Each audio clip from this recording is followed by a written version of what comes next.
always wanted to make a cheesecake and thought, no way, that's too hard, and then gone to the freezer section and just bought one, or gone to like the Cheesecake Factory? Well, let me tell you, those are really not as good as homemade, plus they're total sugar bombs. You can make a cheesecake at home, and it is easier than you think. So this week I'm going to show you how to make. First off, we're going to start with a basic vanilla / New York style cheesecake. Take it up a notch, and it's going to turn magically into a chocolate cheesecake recipe. And then we're just going to add a couple more ingredients and turn it into a chocolate peppermint cheesecake recipe just in time for the holidays. Okay, stick with me because I know you're going to be able to do this. Okay, let's get started. I've got a 9-inch springform pan here that I'm wrapping in foil just to ensure that it doesn't leak in the oven. If you have a larger or smaller pan, it'll just make your cheesecake either a little thick or a little more thin. I'm using gluten-free cookies here. I like the sandwich cookies because the middle helps the crust to stick together without so much butter. Now, I don't add any extra sugar because they're cookies. It's sweet enough, right? Now, with the sandwich cookies, I add about 4 tablespoons of butter. If you're using graham crackers or ginger snaps, you'll probably need to add closer to 6 tablespoons of butter. And just enough cookies to equals about 1.5 cups of crumb. Now, I know that I've got enough butter and enough cookie when it comes together to be able to form a crust, just like this. At that point, I will add it to my springform pan and press it into the bottom evenly and up the sides, about halfway up the sides. You're probably not going to get it all the way up the sides, and that's totally normal. This crust is about probably 1/4 inch thick, and you can add more if you like to have a thicker crust. I'm putting it in the oven, 325 degrees, for 10 minutes.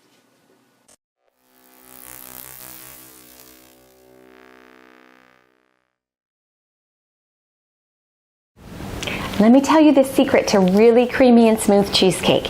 It is having your cream cheese at room temperature before you do anything else, before you start to whip it, touch it, anything. Make sure that it is squishy to the touch. Do not put it in the microwave though. It'll start to melt and it still won't be the right consistency. So take it out a couple hours before you make your cheesecake. You're going to add the 2 bricks of cream cheese that are at room temperature to your mixer. And you see they're just soft like butter. And I'm going to whip that until it becomes smooth and fluffy. And then I'll add in my sugar and whip it some more until it dissolves, scraping down the sides as necessary.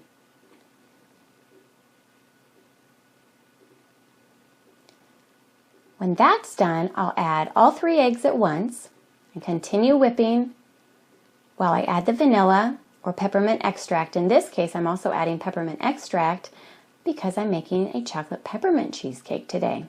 A dash of salt is always a good idea, even though the cream cheese has quite a bit of salt all by itself. You can see the consistency here is really nice and rich and creamy, and that's what you're looking for. Make sure to scrape the bottom just to get any chunks of cream cheese that got stuck down there.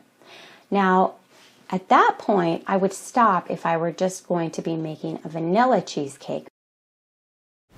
Turning this into a chocolate cheesecake is super easy because you only have to add 2 to 3 ingredients. So first off, I'm using my measuring cup that I already melted my butter in. That just helps the chocolate not stick and me have to do one less dish. And I add 1 cup of chocolate chips, semi-sweet chocolate chips, and then 2 tablespoons of whole milk, half and half, evaporated milk, any of those choices will work. That just helps to smooth the chocolate out, thin it out. And now if I were not making a peppermint chocolate cheesecake today, I would add 1 teaspoon of espresso powder because espresso powder, coffee, ups the flavor profile of any chocolate dish and is always a fabulous addition. I like to use decaf just so that my kids don't get wired. Now to melt the chocolate, I use the microwave. And when you're doing this, you just want to go low and slow. So I do 30 seconds at a time, and then I mix and mix and mix. And today I only had to melt that chocolate for 30 seconds because the inside chocolate chips help to melt the outside, and it comes together and melts very quickly. Now at this point your chocolate chips are a little bit warm, so you want to temper them with some of the cheesecake mixture. Just bringing some of it together, the cheesecake and the chocolate, so that they become the same temperature.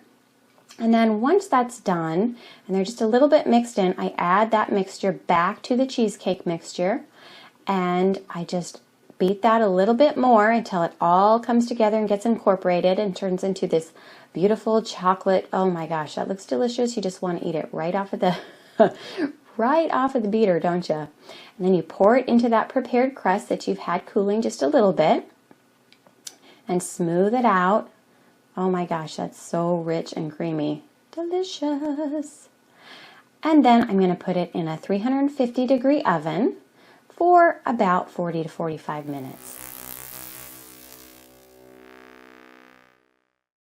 You know that your cheesecake is done when it just barely wiggles in the middle, and the very best way to tell is to use an instant rethermometer and have it come to 150 degrees exactly. You see there's a little crack here? That's the most cracking you want. You don't want a big crack all through your cheesecake.